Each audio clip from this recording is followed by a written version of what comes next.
face to face with Ramana Maharshi. These are experiences of devotees face to face with Ramana Maharshi. The experiences that Professor Syed Hafiz had with Sri Ramana Maharshi are presented here. Professor Syed Hafiz was head of the Department of Philosophy in the Allahabad University. He relates his experiences with Ramana Maharshi as follows.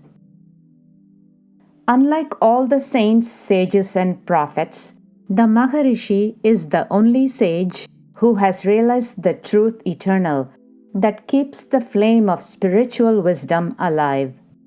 He is the perennial source of inspiration to the earnest aspirant on the path of spiritual development. Without him, the world would not have had the light of the Spirit to dispel the darkness of material existence. Sri Ramana embodies in him the truth that is beyond time and space. He stands supreme in the realm of spiritual attainment and is the true benefactor of the whole of the human race. In him, we see that glorious realization which at once includes and transcends all religions. His teachings give the clearest expression to that one inexpressible, universal, spiritual experience, seeking which every earnest aspirant treads the path of inward spiritual development. The Maharishi never dogmatized, he never sermonized, never gave any mantra or expected people to follow any set mode of worship. What the Maharishi does for us cannot be conveyed by word of mouth. His invisible gaze silently, unobtrusively transforms the lives of the men and women who, by virtue of their past good deeds, are gathered around him, waiting for his benign attention and paternal guidance. All his great work for the improvement and betterment of mankind is done invisibly and silently. His silence is more eloquent, more effective, more far-reaching than the sermons of any number of teachers put together. His grace is ever ready for us. All that we have to do is to qualify ourselves by our self-effort and self-purification to make ourselves worthy of his attention. In March 1935, I read A Search in Secret India by Paul Brunton and visited the ashram in December of that year. I visited the Maharishi again in 1936. The year 1937 was the most momentous in my life.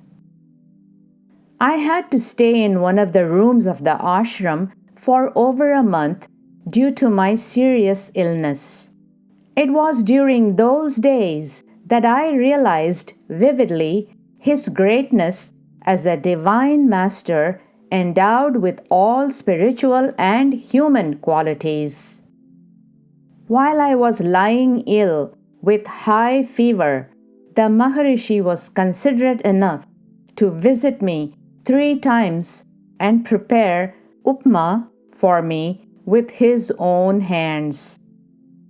My eyesight was affected by high fever. When parting from him, I took hold of his toes and touched my eyes with them. That was sufficient guarantee of the fact in my heart that my eyesight would not fail me, and so it has not. I shall never forget his grace that he gave me during my serious illness. I had no idea of what it was till I returned to my place in North India and felt its purifying effect on my life. From 1943 onwards, I never missed a year when I did not visit him. His sense of humanity was as great as his sense of spirituality. The mere sight or a tale of human suffering touched his heart. All he expected of us was to closely and critically analyze the content of our own being, to discover what we really are, to see if there was anything in us which survived the decay of our bodily frame. His words went straight into our hearts because he lived what he taught. Contact with Ramana Maharshi can change our outlook and convince us not only of the reality but also of the immense utility of spiritual values. He does not believe in propaganda of any kind, nor does he lecture to any of his numerous admirers and devotees. Most of the time, he sits silently, transforming the hearts and minds of those who are privileged to be near him. By the living example of his intensely methodical and practical life, he helps and reforms us.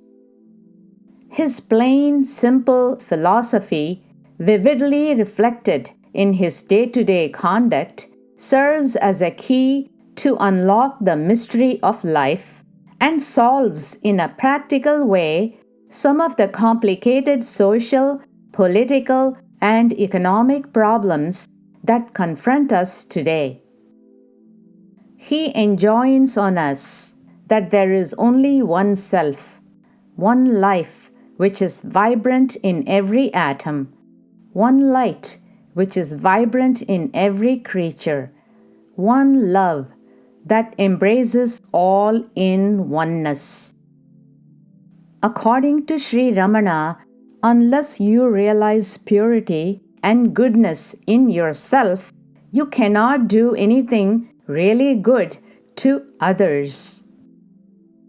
The sage of Arunachala, Sri Ramana Maharshi, is really a spiritual scientist who has adopted the scientific method of approach to truth by investigating the realm of the unknown with the aid of his intuitive genius, which has assimilated reason. He has attained self-realization through his own self-effort and intensive introspection. He is the greatest of modern sages of India. Professor Syed Hafiz thus describes his experiences with Sri Ramana Maharshi.